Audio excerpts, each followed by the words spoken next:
नमस्कार, मैं राजीव बंसल, हांसी की आवाज़ से आपका दोस्त। आज हम खड़े हैं सिसाई पुल पर। सिसाई पुल पर दिखा रहे हैं किस तरह से चरमराई हुई सफाई व्यवस्था है। और ये दो, एक नाले और एक नहर के बीच में हम खड़े हैं, जहां पर बिना इच्छा शक्ति के नगर परिषद ने यहाँ ब्लॉक बिछवा दिए। ब्लॉक तो बिछवा दिए, लाखों रुपए करोड़ों रुपए खर्च करके यहाँ ब्लॉक बिछवाए, और लेकिन गंदगी का आलम इस कदर फैला हुआ है कि यहाँ मवेशी मंडरा रहे हैं। ये कोई आपको डंपिंग स्टेशन नहीं है कि भी गंदगी यहाँ डंप की जाती है, शहर का कचरा डंप किया जाता है, वो पॉइंट नहीं है। लेकिन यहाँ शहर का डंपिंग पॉइंट ना होते भी इसको डंपिंग में कन्वर्ट कर दिया गया। किस कदर गंदगी के ढेर है, ये एक बानगी हम दिखा रहे हैं। सूरत हाल इधर बरवाला रोड एंटर करते हैं, बरवाला रोड से तो यहीं एंटर करते ही ये नज़ारा देखने को मिलता है। इधर सिसाई रोड से नज़ारा देखने को ये मिलता है। यह कनेक्टिविटी हो जाती है आप सिसाई बाईपास से जींद बाईपास की तरफ आगे निकल जाता है। ये दिखाइए, इधर से अगर साइड से इसकी साइड की रोड से हम कनेक्ट करेंगे तो वो आगे समादा निकल जाता है। लेकिन ये बीच में नहर और बीच नाले के बीच में यह रोड बनाया गया है और इस पे काफ़ी बेंचेस लगाए गए थे, वो कहीं नज़र नहीं आ रहे हैं। और ये ब्लॉक्स दिखाइएगा सैनी साहब के भी यहाँ ब्लॉक बिछा दिए गए। और ये ब्लॉक कहाँ जाते हैं, खेतों में जाते हैं या कहीं और सुनसान जगह चले जाते हैं। लेकिन ये ब्लॉक लगाए क्यों, इसकी भी कोई यानी कि वाइबिलिटी नहीं है। लेकिन ये ब्लॉक भी ढक दिए गए हैं। किस कदर ये नहर के अंदर भी आप देख सकते हैं कि पूरा का पूरा गंद है। और जब ये नहर आती है तो ये सारा गंद अपने साथ बहा ले जाती है और ये पानी हमें पीने को मिलता है और खेतों में भी जाता है। और ये वाटर वर्क्स में भी इसका आउटलेट है इस पानी का। और देखिए गंदगी का ढेर, किस कदर गंदगी का ढेर है यहाँ। तो मेरे साथ हैं कि वार्ड नंबर 4 के पार्षद अजय सैनी जी, जो पूरी यानी कि आपको व्याख्या करके बताएंगे कि ये गंदगी का क्या आलम है। आप नगर पार्षद हैं। हाँ जी अजय सैनी जी, और बहुत परिषद की जब मीटिंग होती है तो आप आवाज नहीं उठाते कि इतना गंदगी का आलम है यहाँ पर, आवाजें सड़ांध आती है। आवाजें हर बार आवाजें बहुत उठाते हैं लेकिन कोई सुनवाई नहीं है बंसल जी। सुनवाई यूँ है जी, जो नगर परिषद की कुर्सी बैठे हैं उनको टाइम नहीं मिलता पैसे खाने के अलावा। खुला मैं आज बोलने लग रहा हूँ बंसल जी, वो कहते हैं कि नहीं 80 बसा दी। ये नहीं 80 है क्या, इसको कहते हैं नहीं 80। गंद के ढेर लगे पड़े हैं जी। ये शहर की मेन एंट्री है। हालात देखो, मेन एंट्री की ये हालात होते गंद के। ये देखो, ये वो रोड है बंसल जी, इसकी जरूरत नहीं थी बनाने की। चलो बना दिया, कोई बात नहीं, सफाई तो रखे कम से कम। चलो क्यों बना दिया भाई, जब जरूरत ही नहीं थी तो क्यों बनाया? उन्होंने इसलिए बनाया कि यहाँ पैसा आसानी से खा सकते थे। क्यों खा सकते थे कि यहाँ तो कोई बोलने वाला नहीं है। सड़क कैसा ही बना दो, नकली घटिया बना दो, कोई बोलने वाला नहीं है, इसलिए रोड बनाया गया था। बोलने वाला नहीं था। लाखों रुपए की लागत से रोड बना दिया, उसमें लाखों की लागत से बेंच लगा दिए। जिस बेंच नजर नहीं आ रहे हैं, बेंच नजर यूं नहीं आ रहे ना जी। इतनी घटिया क्वालिटी के बेंच थे, जो बेंच मार्केट से 1800-1900 का मिलता है आराम से, और वो बेंच इन्होंने 6000 रुपए की लागत से खरीद रखा था। यहाँ रखवा दिए, हाथ लगाते ही बेंच टूट जाता है वो। मतलब इतने घटिया बेंच थे, जो आप एक बेंच दिखा दो और ये लगा 200 बेंच, कम से कम 200 बेंच इस रोड के ऊपर थे। आज इस रोड पे एक ही बेंच नहीं है।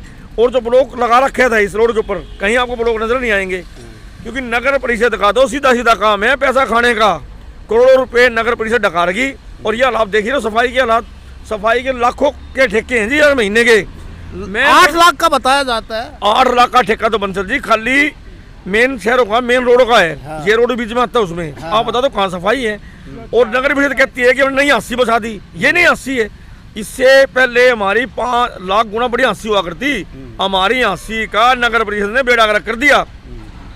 तो मैं तो सरकार से बार बार मैं प्रार्थना करता हूँ कि इसकी जरूर से जरूर विजिलेंस जांच करवाए। सरकार कहती है कि भ्रष्टाचार मुक्त सरकार है। भ्रष्टाचार मुक्त कैसे होगी सर? ये देखो जी, घोटाले दिख रहे हैं साहब आपको। ये तो डंपिंग स्टेशन बना रखा है, ऐसा लगता है कि सारे शहर का कचरा यहीं गिरा जाता है। डंपिंग स्टेशन नहीं है, ये शहर का मेन लगा लो, चौक एंट्री होती है शहर की। शहर में ये वेलकम है क्या शहर का? ये हालात है शहर के। सरकार से मांग करूंगा जी मैं। बताओ। शहर वो कहते हैं अपने आपको मैं ईमानदार हूँ, सरकार कहती है कि मैं ईमानदार हूँ, तो इसकी जांच कराओ। दूध का दूध और पानी का पानी हो जाए। कहते हैं 106 करोड़ के लगभग रुपये लग लिए। यहाँ शर्मा जी 106 करोड़ में बंसल जी आधे पैसे तो नगर परिषद वालों को जेब में गए हैं। इसकी जांच करा लो, दूध पानी का पानी हो जाएगा। जैसे ही हम बरवाला से यानी कि हांसी की तरफ एंटर करते हैं तो ये गंदगी हमारा स्वागत करती है। और ये इसके साइड में जैसे बता रहे थे सैनी साहब अभी पार्षद महोदय इन दो नहरों के बीच में ब्लॉक बिछवा दिए गए, बेंच बिछवा दिए गए, लेकिन कहीं नदारद है। और अब हम आपको सूरत हाल दिखाएंगे समाधा मंदिर का। अब हम पहुंचे हैं समाधा रोड के ऊपर। समाधा मंदिर जो ऐतिहासिक मंदिर है, यहाँ से थोड़ी ही दूरी पर है, जहाँ हज़ारों श्रद्धालुओं को आना जाना लगा रहता है। हर मंगलवार को यहाँ मेला भरता है, हज़ारों श्रद्धालु और भक्तगण यहाँ आते हैं। आइए दिखाते हैं इस रोड का हाल। ये देखिए, ये कोई कचरा पॉइंट नहीं है, ये कोई कि भी यहाँ विधिवत कचरा डालने की जगह नहीं है। ये समाधा रोड है जिसका ये हाल है कि यहाँ गंदगी का ढेर किस कदर पड़ा है, और यहाँ नाक पर रुमाल रखकर, मास्क लगाकर यहाँ आना पड़ता है। किस कदर दुर्गंध मार रहा है ये। और यहाँ भी ब्लॉक बिछा दिए गए हैं। इसके ब्लॉक बिछाना एक अच्छी बात है, लेकिन गंदगी उस ब्लॉक के ऊपर डाल देना, यहाँ रामलाल कॉलोनी चली जाती है, वार्ड नंबर 2 चला जाता है इधर। तो यहाँ के वासिंदे बड़े आजिज हैं इन सब से। आइए जानते हैं यहाँ के क्षेत्र वासियों से। क्या नाम है भाई साहब आपका? धन्यवाद जी। दन्नू जी, हाँ जी। तो आपको ये गंदगी नजर आ रही है यहाँ? ये बहुत ज्यादा गंदगी है जी। यहाँ पर लगड़ना आना जाना बिल्कुल बिरानमा टेढ़ा काम है जी। यहाँ पर सांस लेना दुर्बल हो रहे हैं। यहाँ पर यहाँ कोई सफाई कर्मी आता है कि कभी कभार आते हैं जी। यहाँ पर यहीं पर डालते हैं गली के कूड़े के ऊपर ये सारा डंगा। तो यहाँ तो डालने के लिए अलाउ भी नहीं किया हुआ उन्होंने। ना जी, वहाँ आगे डालना चाहिए। यहाँ पर ये सफाई वाले ही डालते हैं यहाँ पे। अच्छा, ये रोड जो है समाधा मंदिर की तरफ जाता है? हाँ, समाधि बाबा का दर पर जाता है जी। यहाँ पर जो सुबह लोग धूप बत्ती करने जाते हैं, डांठे मरमर टपते हैं जी। यहाँ पर बाबा का रोड है जी। ये दो पूजा करने के लिए जाते हैं। तो यहाँ निकलना आपका दुश्वार नहीं होता? है ना जी, बिल्कुल आड़ा बदबू आवे जी। आप यहाँ पर आप खुद देखो सर जी। यहाँ पे अब हम पहुंचे हैं समाधा मंदिर के बिल्कुल नज़दीक पहुंचने वाले हैं, तो दिखाते हैं आपको कि भी किस कदर गंदगी के ढेर यहाँ हैं। यहाँ तो बहुत बुरा हाल है, और यहाँ कोई कचरा डालने की कोई विधिवत जगह नहीं है। मेरे साथ खड़े हैं ये एक भक्त हैं जो हमेशा यानी कि इस मंदिर में जाते हैं, तो इन्हीं से जानते हैं कि भी क्या हाल है इस समाधा रोड का। सर जी बुरा हाल है बिल्कुल। हम तो यहाँ डेली आते हैं, देखते हैं। यहाँ देखो क्या हाल है। यहाँ देखो सूर चल रहे हैं। जिस बाबा ने दीवार चला दी, उसने इतने काम किए जो भक्ति आते हैं, लेकिन यहाँ पे बिल्कुल बहुत बुरा हाल है भाई साहब। अब क्या मैं क्या बताऊँ, पूरी सड़क का ही बुरा हाल है। तो ये चेयरमैन क्या करते हैं?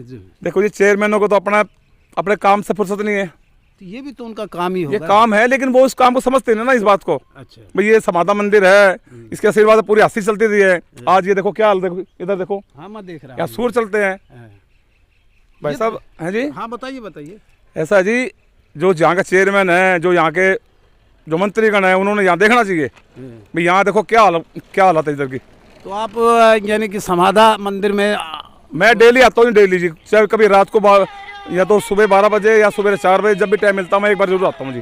तो ये नज़र आता है आपको ये? हाँ जी, मैं किसको बोलूँ, तो काफ़ी बार कह भी चुका उनको भैया ऐसा करो, लेकिन भाई वो अपने काम में बिजी हैं।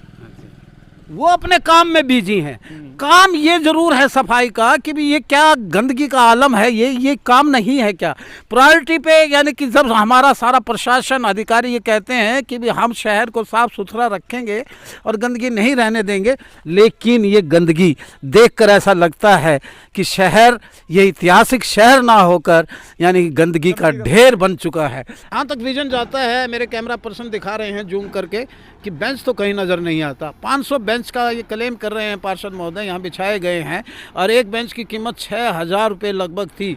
तो लेकिन वो बेंच कहाँ गए हमें कहीं नज़र नहीं आया। हम इस बारे में तो कुछ नहीं कहेंगे, लेकिन इतना ज़रूर कहेंगे कि तरस खाइए शहर के ऊपर। शहर आपका है, नगर परिषद आपकी है, तो इस शहर को, सूरत हाल को बदहाल तो मत होने दे। हम फिर मिलते हैं एक ऐसे ही पॉइंट को लेकर, आपकी समस्या को लेकर। हमारा दायित्व तो बनता है कि शहर की सूरत हाल को ठीक करना, लेकिन इनका भी दायित्व तो बनता है जिनके बारे में हम जिक्र कर रहे हैं कि कम से कम तरस खाइए, लोगों को गंदगी में तो ना रहने दीजिए।